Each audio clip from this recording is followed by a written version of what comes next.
मृत्यूचं रहस्य मी नंतर सांगतो असं म्हटलं होतं, तर एकदा त्यांना विचारायचं का की तुमच्या मृत्यूचं रहस्य काय? मला वाटतं आपण सगळेजण तिकडे जाऊया, त्यांना प्रार्थना करूया. ते व्रतस्थ आहेत, सत्यनिष्ठ आहेत आणि त्यामुळेच त्यांचा मृत्यू होणार आहे. कारण त्यांनीच म्हटलंय मी तुम्हाला नंतर सांगतो मृत्यूचं रहस्य. श्रीकृष्णांना सुद्धा ही आयडिया आवडली. श्रीकृष्ण म्हणाले, व्हॉट अन आयडिया सरजी.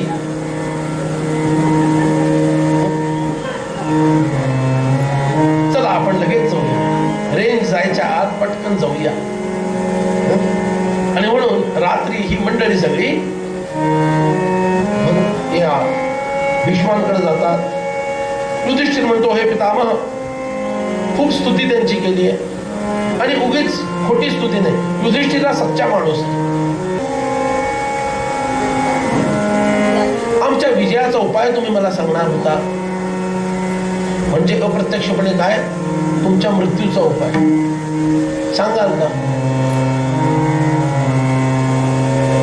भीष्म म्हणतात, स्त्री अशुभ ध्वज धारण केलेला, तुच्छ एकुलता एक मुलगा असणारा, शरणागत आलेला, युद्धामधून पाठ दाखवलेला इत्यादी लोकांची मी लढत नसतो. शिखंडी पूर्वी स्त्री देहामध्ये होता, म्हणजे तो खर तर शिखंडिनी होता आणि त्याचा ध्वज अशुभ आहे. खर तर अर्जुन आणि कृष्ण यांच्याशिवाय मला अन्य कुणीही मारू शकत नाही. तेव्हा अर्जुनानं शिखंडीला पुढे ठेवावं आणि त्याच्या आड राहून माझ्यावर तीव्र बाण सोडावे आणि मला युद्धात पाडावं.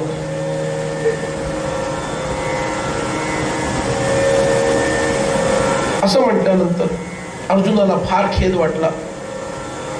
तो विमनस्क झाला आणि श्रीकृष्णांना म्हणतो, केशवा, पितामहांना कसं मी मानू रे? मला हे जमणार नाही. मी काय करू? भगवान म्हणतात, क्षत्रियांना आपली प्रतिज्ञा पाळायला हवी. No U-turn. क्षत्रियांना आपली प्रतिज्ञा पाळायला हवी. देवांनी स्वतः भीष्मांच्या समोर चालले बरे. तिकडे शिबिरात परत नेला आणि चर्चा सुरू नाहीये. देवांनी भीष्मवध ठरवलेला आहे, तो होणारच. आता सर्व देवमयो हरिही असं म्हटलंय बरं का. सर्व देवमयो हरी, आता यांनी ठरवलं आणि देवांचं नाव सांगतोय.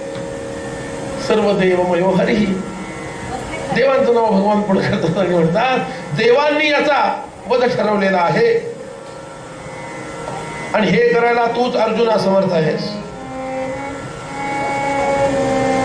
प्राचीन काळी बृहस्पतीने इंद्राला म्हटलं, इंद्र, वयोवृद्ध आणि गुणी परंतु घातकी जर हल्लेखोर असेल ना, तर त्याचा निसंकोचपणे वध करावा, तो कोणी असू दे. हे युद्धनीतीतलं चाललंय बरं का. आपल्याला भरपूर अध्यात्म ऐकायची सवय लागलेली आहे. हे थोडं विपरीत वाटेल काहीतरी बोलणं, पण हे शास्त्र धर्म आणि युद्धनीतीच्या संदर्भातली ही वचन आहे, तेवढं लक्षात ठेवायचं. क्षत्रियाचा सनातन धर्म असूया रहित युद्ध करणं, यज्ञ याग करणं आणि प्रजेचं रक्षण करणं.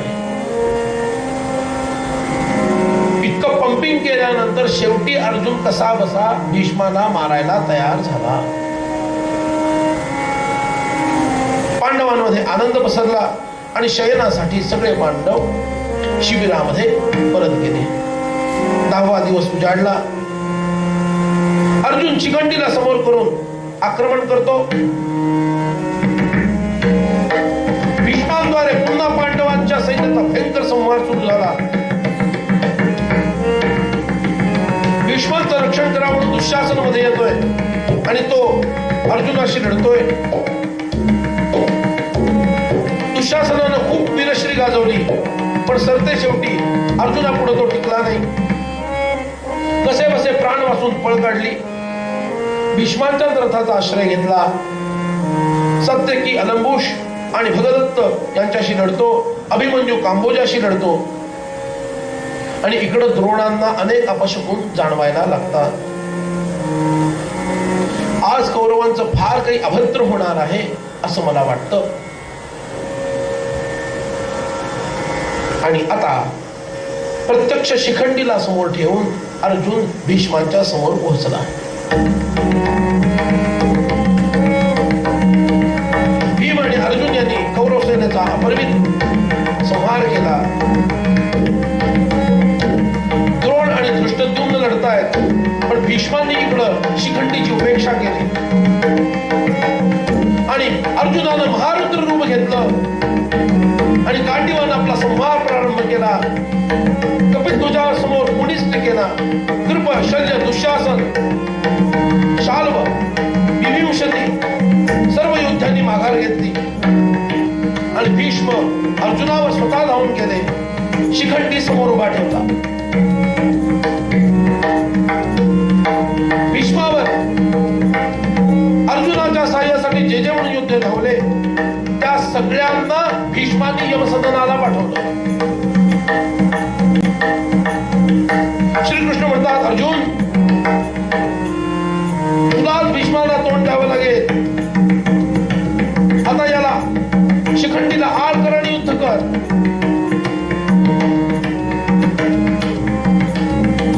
अरे 10-15 योद्धे अर्जुनाच्या मदतीला भीष्मांना संपवण्यासाठी पुढे आले. फक्त शिखंडी नाही, आणि इतके सगळे मिळून एकत्र आक्रमण करतात. सर्वांनी भीष्मांना लक्ष बनवलं आणि अर्जुनाकडून प्रचंड आक्रमण घडलं. तरी सुद्धा एवढं सगळं होत असताना भीष्मांनी 5000 रथी, 14,000 योद्धे संपवले. इतक्यांशी लढताना मधल्या वेळेमध्ये इतके लोक संपवले भीष्मांनी.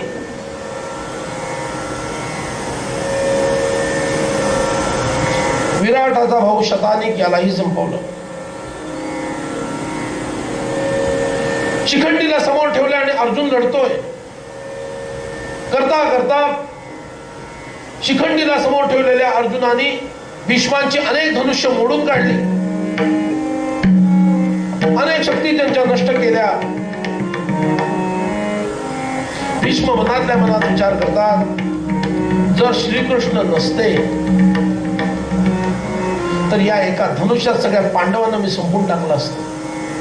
मनातल्या मनात म्हणताय हे केवळ श्रीकृष्ण आहे म्हणून पांडव जिवंत आहेत आज, असं भीष्मांचं मत आहे. मी इच्छामरणी आहे, पण मृत्यू समय प्राप्त झाला आहे असं मला आता वाटायला लागलं. भीष्मांच्या मनामध्ये हे विचार सुरू झाले. स्वर्गस्थ ऋषी आणि वसू सुद्धा म्हणतात, तुझ्या मनात जो आता विचार आला तो अत्यंत योग्य आहे भीष्मा. आता युद्धाचा विचार सोडून दे असं सांगितलं. भीष्मावर पुष्पवृष्टी केली आणि देवाने दुंदुभी वादन सुरू केलं. शुभ वायू सर्वत्र व्हायला लागला. अर्जुनानं भीष्माचं धनुष्य मोडलं. शक्ती नष्ट करून अनेक बाण मारले. ते ढाल आणि तलवार घेऊन उभे राहत आहेत. तेही अर्जुनानं तोडून काढलं. भीष्म दुःशासनाला म्हणतात, अरे बघ अर्जुनाचे बाण माझ्या अंगात घुसतायत आणि ते बाण छाती फोडून माझ्या पाठीच्या पलीकडे जात आहेत. अरे हे अर्जुनाचेच बाण आहेत रे. ज्या बाणांनी मला पीडा होते ते अर्जुनाचेच बाण आहेत. अन्य योद्ध्यांचे बाण मला लागतच नाहीये, त्याची पीडाच मला होत नाहीये. युधिष्ठिरानं युद्ध अधिक तीव्र करवलं. अधिक योद्ध्यांना अर्जुनाच्या मदतीला पाठवलं. अरे जा अर्जुनाला मदत करा, जा अर्जुनाला मदत करा. आज भीष्म पाडायचे. आणि पाहता पाहता भीष्मांच्या देहावर एकही जागा अशी शिल्लक नाही राहिली की जिथं आता वार करायला जागा शिल्लक आहे. सूर्यास्त जवळ आलेला आहे आणि अशी अवस्था आलेली असताना पूर्वेकडे तोंड करून भीष्म फाडकन शरपंजरावरती या युद्धभूमीवर खाली पडले आणि बाणाच्या सय्येवर झुकले. त्यांचं मुख वरच्या दिशेला आहे, पाठ खालच्या दिशेला आहे, पण पाठ भूमीला टेकलेली नाहीये. बाणांच्या शय्येवर ते पडलेले आहे. त्यांची मान फक्त मागं लोंबकळतीये. सर्वत्र दैवी गुण प्रकटले, पर्जन्य वृष्टी झाली, धरणीकंप व्हायला लागला आणि भीष्मांना एक दिव्यवाणी ऐकू आली. अखिल शास्त्र आणि धर्मामध्ये श्रेष्ठ असणारा गंगापुत्र भीष्म सूर्य दक्षिणायनात असताना मृत्यू पावणार की काय? आणि एकदम भीष्म उठतात म्हणजे त्या ग्लानीत असतात. ते म्हणतात, नाही, मी जिवंत आहे, मी मेलेलो नाहीये. गंगेनं हंसांना प्रेरित केलं आणि हंसरूपी ऋषी भीष्मांशी तेच बोलतात. त्या हंसरूपी ऋषींना सुद्धा भीष्म सांगतात, मी उत्तरायण आल्यानंतरच देह सोडे. पांडवांनी मोठा जल्लोष केला. कौरव मतिभ्रष्ट झाले आणि हतबुद्ध झाले. आणि आता या भीषण अवस्थेमध्ये मरणांत होणाऱ्या यातनांमध्ये सुद्धा भीष्म उपनिषदांचं चिंतन करायला लागले. आम्हाला एसीत बसून जमत नाही. विचार करा, काय लोक या देशात होऊन गेलेले. देहामध्ये असं एक स्थान नाही की जिथं बाण नाहीये. इतक्या वेदना होत असताना ते उपनिषदांचं चिंतन करू शकतात आणि आम्ही धड असताना आम्हाला ते जमत नाही. म्हणजे धड आम्ही की ते?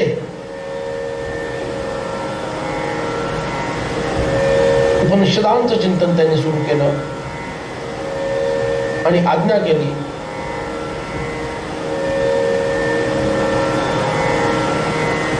की माझं मस्तक लोंबकळतंय, मला उशी हवी आहे. युद्ध तिथंच थांबलेलं आहे. अनेक योद्ध्यांनी गाद्या गिरद्यांची असणारी उशी आणण्याचा प्रयत्न केला. ते म्हणाले, ही उशी नको, अर्जुनाला बोलवा. अर्जुनाला सांगितलं, माझ्या या स्थितीमध्ये योग्य असणारी उशी मला हवी आहे.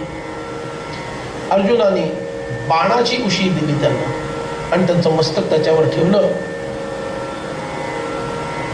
भीष्म म्हणाले, धन्य अर्जुना, जर तू अशी उशी मला देऊ शकला नसतास तर इथं शाप देऊन तुला मारून टाकलं असत. तू हुशार आहेस. अनेक वैद्यांची योजना करण्यात आली. मला वैद्य नको म्हणून सांगण्यात आलं आणि सांगितलं की आता इथून पुढे मी सूर्योपासना करणार आहे. सूर्यनारायण उत्तरायणात जोपर्यंत येत नाही तोपर्यंत सूर्योपासना मी करेन आणि म्हणून मला एकांत स्थळाची गरज आहे. या भागाच्या भोवतीनं तुम्ही खंदक तयार करा, म्हणजे इथं परत कोणी मध्ये येणार नाही आणि सुरक्षा रक्षक लावा. म्हणून तेवढा भाग युद्धभूमीचा सोडण्यात आला आणि विशिष्ट अंतरावरती खंदक तयार करण्यात आला आणि तिथं उपनिषदांचं चिंतन करत, सूर्यनारायणाचं स्मरण करत भीष्म राहिले. उपासनेला दृढ, ह्या लोकांच्या बद्दल म्हणता येतं हो, दृढ चालवावे. आपलं काय आहे, काय अवस्थेमध्ये आहेत ते आणि उपासना करतायत. हेच शिकायचं आहे.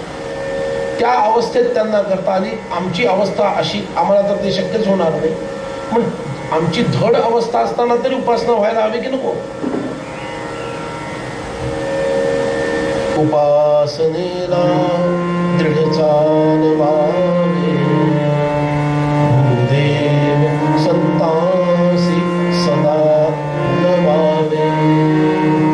सत्कर्मयोगे वय घालवावे, सर्वामुखी मंगल. जय जय रघुवीर समर्थ. अभिनंदन केलं. देवांनाही दुर्जय असणारे भीष्म तू पाडलेस. अरे तुझ्या दृष्टीच्या एका कटाक्षामुळे त्यांचं भस्म झालंय असं भगवान म्हणतात.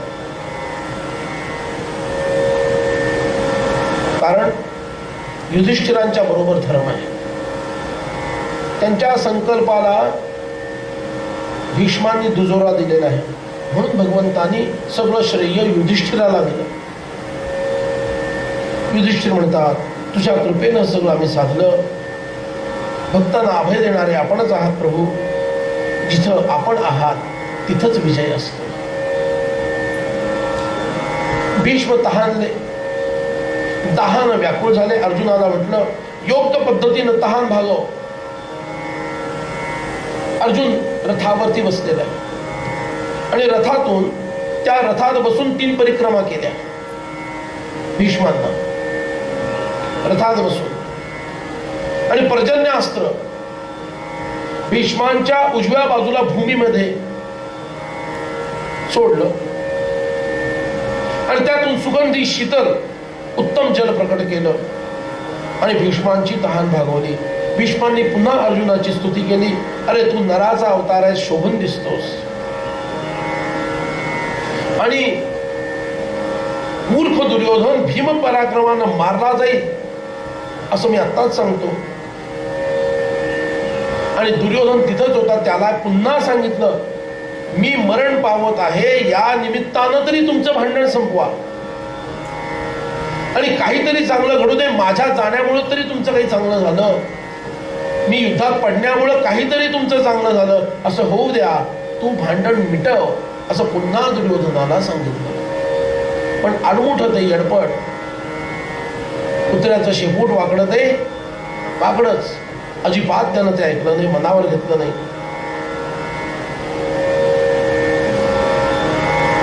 कर्ण भेटायला आला एकांतामध्ये, तेव्हा तू कौंतेय आहेस असं सांगितलं भीष्मांनी.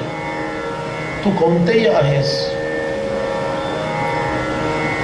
पण तुझ्यात 2 दोष आहेत. एक म्हणजे तुझा जन्म अधर्मानं झालाय,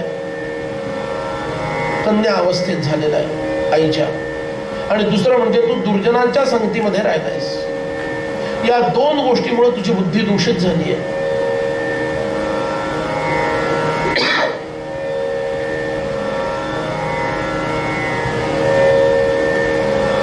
कर्णाने म्हटलं मी अर्जुनाची दुर्योधनाची साथ सोडू शकत नाही, पितामह मला क्षमा करा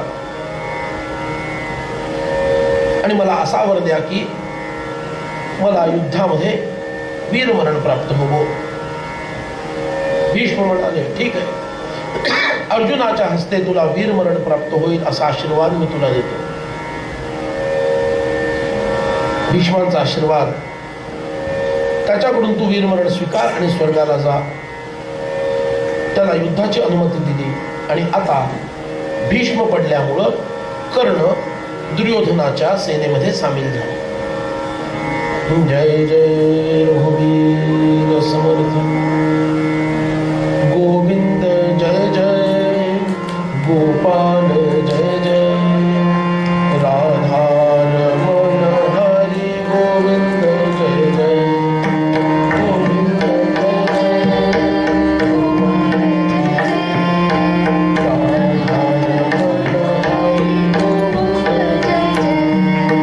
गोविंद जय जय गोपाल जय जय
निवड झाली. 11व्या दिवशी अभिमन्यूनं अद्भुत पराक्रम गाजवला. शल्याचा पराभव केला. त्याने ठरवलं की आपण युधिष्ठिराला पकडूया आणि पुन्हा त्याच्याकडून द्यूताचा डाव खेळायला लावूया. पुन्हा आपल्या बाजूने सगळा निकाल लागेल आणि पांडवांचा निकाल लागेल. म्हणून अर्जुनाला दूर करण्यासाठी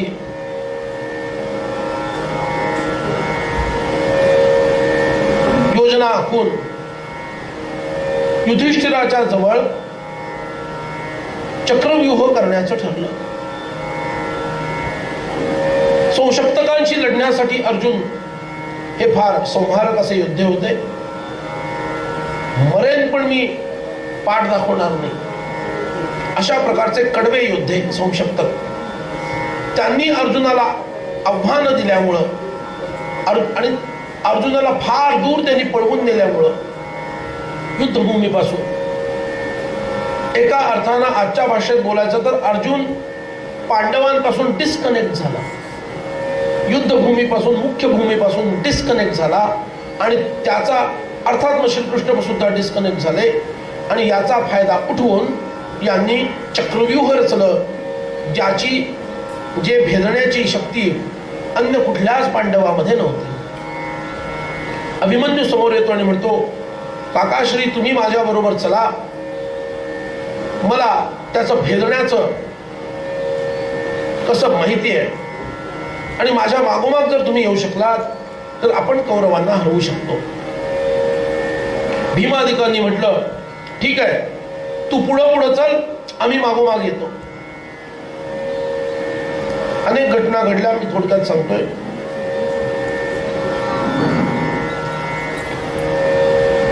एक स्थान असं आलं ज्या ठिकाणी अगदी अभिमन्यूच्या मागोमाग चाललेले भीम आणि युधिष्ठिराधिक सगळे पांडव बरोबर जयद्रथ समोर आला.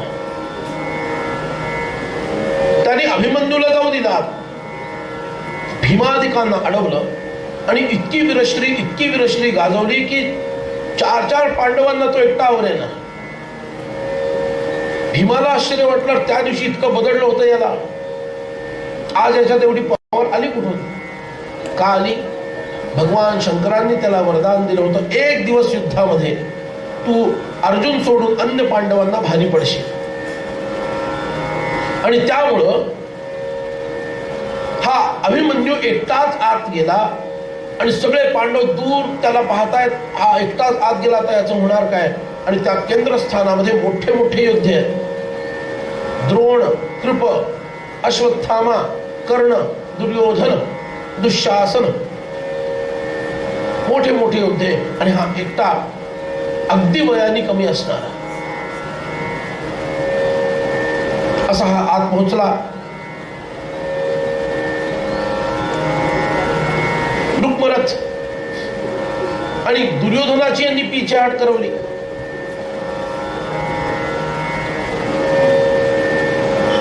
क्रातपुत्र आणि लक्ष्मण, बृहद्बल यांचाही वध करवला.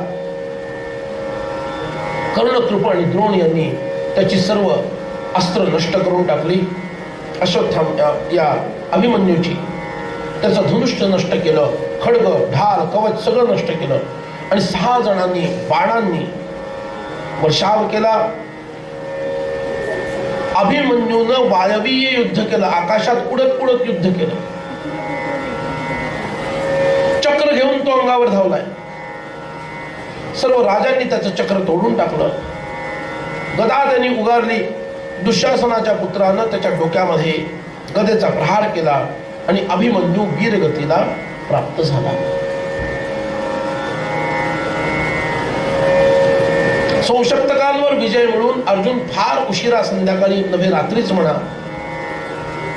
परत आला. सगळे पांडव दुःखी आहेत.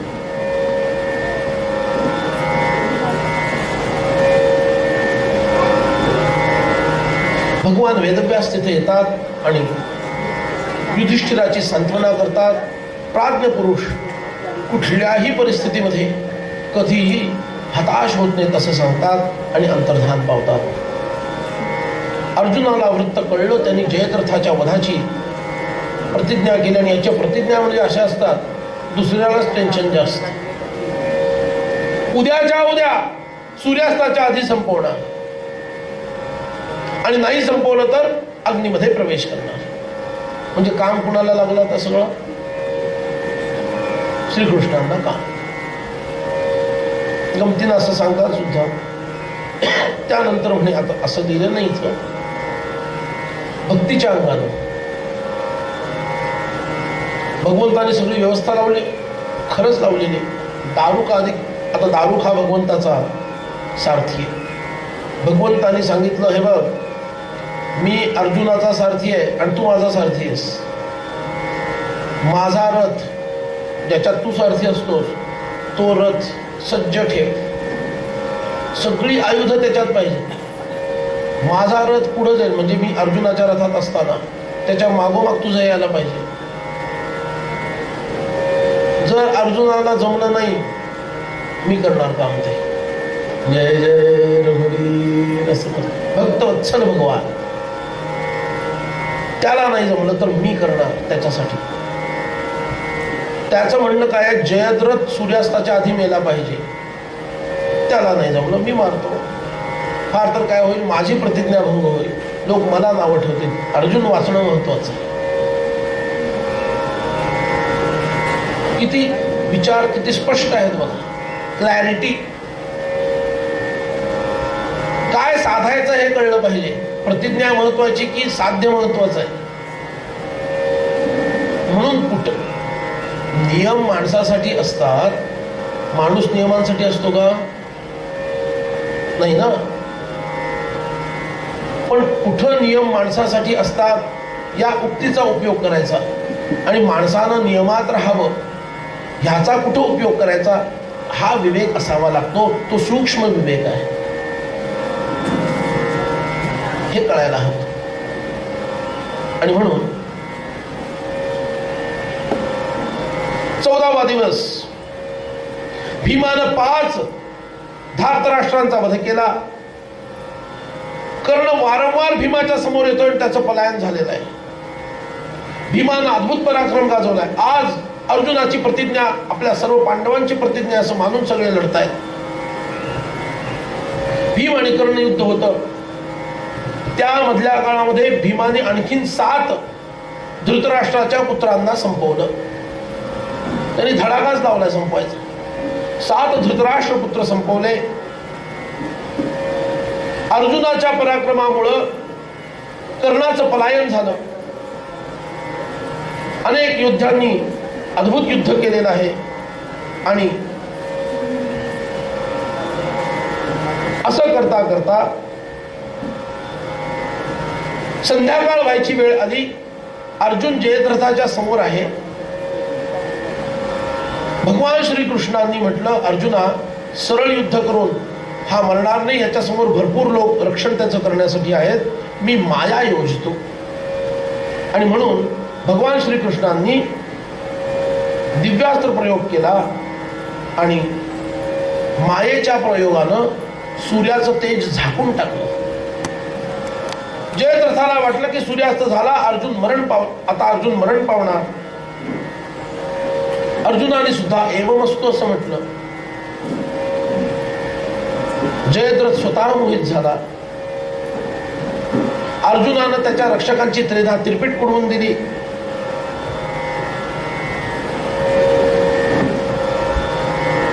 आणि श्रीकृष्णांनी सांगितलं, जयद्रथ समोर आहे, समंत पंचकाच्या बाहेर त्याचा पिता तपस्या करतोय, त्याच्या मांडीवर त्याचं मस्तक उडालं पाहिजे, अशा पद्धतीनं तू बाण सोड. कारण त्यांनी वर मिळवलं आहे की माझ्या पुत्राचं मस्तक जो भूमीवर पाडेल तो नष्ट होईल. श्री कृष्णांचं हे सांगणं ऐकून अर्जुनानं बरोबर संधान केलं आणि त्याच्या मुंडक्यावर असा बाण सोडला, तो उडाला आणि बरोबर त्याच्या पित्याच्या मांडीवर पडला. ते मस्तक तसंच पडून राहिलं होतं. त्यांनी संध्यावंदन पूर्ण केलं आणि उठताना एकदम ते मस्तक त्याच्या मांडीवरून खाली पडलं आणि तो बापच मरण पावला. गोपाळ कृष्ण भगवान की जय. जय जय रघुवीर समर्थ. रात्रीचं युद्ध झालं. द्रोण अर्जुन तुंबळ युद्ध झालं. सात्यकीनं सोमदत्ताला मूर्छित केला आणि वध केला.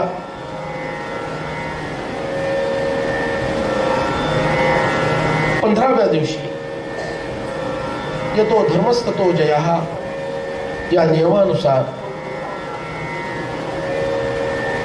प्रातःकाळी भीम आणि कर्ण लढतात. न भूतो न भविष्यती असा द्रोण आणि अर्जुन यांनी पराक्रम गाजवला. सर्व देवी देवता आकाशामध्ये प्रकट झाल्या. द्रोण आणि अर्जुन युद्ध कसं होतं पाहण्यासाठी. ब्रह्मास्त्रांपर्यंत प्रयोग झाले. श्रीकृष्ण पांडवांना म्हणतात, बाबा रे, या द्रोणाला संपवायचं असेल तर त्याला हातातून शस्त्र खाली ठेवावं लागेल. अर्जुनाला तो आटोपायचा नाही. काहीतरी उपाय करावा लागेल. एक काम करा, अश्वत्थामा मेल्याचं सांगा, म्हणजे तो शस्त्र त्याग करेल. कारण त्याचा एकुलता एक पुत्र, त्याचा जीव की प्राण आहे. तो मेला आहे असं सांगा, म्हणजे तो शस्त्र त्याग करेल. भीमानं माधवराज इंद्रवर्म्याचा जो अश्वत्थामा नावाचा हत्ती आहे, स्वतःच्याच बाजूचा, त्याच्यावर गदा प्रहार करून त्याला मारून टाकलं. त्याचं नाव अश्वत्थामा. आणि स्वतः द्रोणांकडे आला आणि म्हणाला, गुरुजी, अश्वत्थामा मेला बरं का, for your kind information. Ashwatthama मेला. द्रोणांनी त्याच्यावर विश्वासच ठेवला नाही. कोण म्हणा काहीतरी बोलतो. कारण भीमानं ही माहिती सांगितल्यानंतर द्रोणांनी 20,000 पांचाल, 500 मत्स्यदेशीय आणि 6,000 सुंजय वीर ब्रह्मास्त्रानं संपवलेले. 10,000 हत्ती व घोडे संपवले. असं द्रोण युद्ध थांबवतच नाहीत पाहून अग्निप्रमुख असणारे सर्व सप्तर्षी, सिकत, पृष्णी, गर्ग, बालखिल्य, मरीचिप, भृगु, अंगिरा आणि असे अनेक ऋषी वायुमंडलामध्ये प्रकट झाले द्रोणांच्या रथाच्या बाजूला. आणि या ऋषींनी सांगितलं, तुझे युद्ध अधर्माचे आहे द्रोणा, शस्त्र खाली ठेव. इहलोकीच्या वास्तव्याचा तुझा काळ पूर्ण झालेला आहे. वेदज्ञ ब्राह्मणाला संहार कृत्य करणं शोभत नाही. तुझ्या हातामध्ये शस्त्र शोभत नाही. त्याचा त्याग कर. द्रोणांना अतीव दुःख झालं. ते युधिष्ठिराकडे आले म्हणतात, श्रीकृष्ण युधिष्ठिराला म्हणतात, जीव रक्षेसाठी असत्य बोलणं याचा दोष नाही. अन्यथा द्रोण अर्ध्या दिवसामध्ये तुझ्या सगळ्या सेनेचा फडशा पाडतील. इतकी भीषण मारक शक्ती त्यांच्यामध्ये आहे. युधिष्ठिरानं अस्पष्टपणे सांगितलं, अश्वत्थामा हत्ती काय मेला असं वाटतं. असं कानावर आलंय. असं कानावर आलं. पुत्र मेला असंच त्यांनी मानलं. ऋषींची आज्ञाही त्यांच्या डोक्यामध्ये आहे. आणि आता पूर्वीप्रमाणे त्यांना लढता येईना. तरी सुद्धा धृष्टद्युम्नाशी ते लढलेले आहेत आणि सात्यकीनं मरता मरता धृष्टद्युम्नाला वाचवलंय. तेवढ्यामध्ये ब्रह्मास्त्रानं 20,000 क्षत्रिय आणि 1,00,000 हत्ती त्यांनी मारलेत पांडवांचे. इतकं सगळं झाल्यानंतर सुद्धा भीमानं खूण केली धृष्टद्युम्नाला, संपव आचार्यांना. आणि त्या ऋषींची आज्ञा मनावर घेऊन, आणि भीमानं, काय हुशार भीम आहे, धर्माचरणाचं पालन करा. गुरुजी काय चाललंय तुमचं, एवढा संहार काय शोभतोय का तुमच्या सगळ्या ब्राह्मणाला, वगैरे वगैरे भीम बोलतोय त्यांना. अहिंसेचा व्रत घ्या गुरुजी, शस्त्रत्याग करा, ब्राह्मणाला हे शोभत नाही असलं वागणं. आता हे सगळं एकत्रित आलं. ऋषींची आज्ञा, भीमाचं हे बोलणं, अश्वत्थामा मेलाय असं कानावर पडणं, हे सगळं एकत्र आलं आणि आचार्यांनी आपल्या रथातच शस्त्रांचा त्याग केला, शस्त्र त्याग केला आणि सांख्य मार्गाचा अवलंबन करून, योग मार्गाचा अवलंबन करून ते बसून राहिले. धृष्टद्युम्न धावला आणि खड्गानं एकदम त्यांचं मस्तक उडवून टाकलं. आणि अशा प्रकारे कपटानं द्रोणाचार्यांना मारण्यात आलं. जय जय रघुवीर समर्थ. कारण द्रोण मरणं गरजेचं आहे. ते कसे मेले याच्यापेक्षा त्यांचा मृत्यू हा जास्त गरजेचा आहे. अधर्माच्या बाजूने ते लढतायत म्हणून त्यांचा मृत्यू हा गरजेचा आहे. अश्वत्थामानं क्रोध केला, नारायणास्त्राचा प्रयोग केला. श्रीकृष्णांनी सर्व पांडवांचं रक्षण केलं आणि भगवान वेदव्यास प्रकट होतात आणि कृष्ण आणि अर्जुन हे नरनारायणाचे अवतार आहेत असं सांगून शतरुद्रीय उपदेश केलेला आहे आणि सैन्यानं युद्धविराम केला. इथं द्रोण पर्व संपलं. हरे राम